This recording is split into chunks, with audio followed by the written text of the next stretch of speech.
નમસ્કાર, હું છું પ્રિયા અને તમે જોઈ રહ્યા છો જનતા કી જાણકારી ન્યૂઝ। નજર કરીએ આજના સમાચાર। ધ્રાંગધ્રા પંથકમાં વધુ એક યુવતીની હત્યાની ઘટનાએ લોકોમાં ચકચાર મચાવી દીધી છે। ધ્રાંગધ્રા હળવદ હાઈવે પર આવેલા સોલડી ટોલટેક્સ નજીક મોડર્ન સ્કૂલ પાછળના અવાવરૂ વિસ્તારમાંથી દેહ વ્યાપાર સાથે સંકળાયેલી યુવતીની હત્યા થયેલી હાલતમાં લાશ મળી આવતા વિસ્તારમાં સનસની ફેલાઈ ગઈ હતી।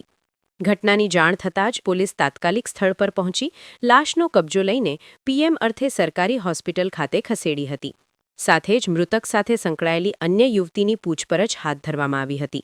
પ્રાથમિક માહિતી મુજબ દેહ વ્યાપારના ધંધા સાથે સંકળાયેલી મૃતક યુવતી રૂક્ષાનાબેન ખાતુન મૂળ રહે બંગાળ પાસે રાત્રિ દરમિયાન ગ્રાહક તરીકે આવેલા અજાણ્યા શખ્સ સાથે માથાકૂટ થતાં તેણે છરી વડે હુમલો કર્યો હતો। ગંભીર ઇજાઓને કારણે યુવતીનું મોત નીપજ્યું હોવાનું પોલીસ તપાસમાં સામે આવ્યું છે।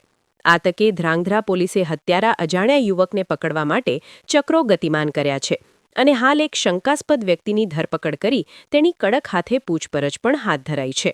રિપોર્ટ હિતેશ રાજપરા।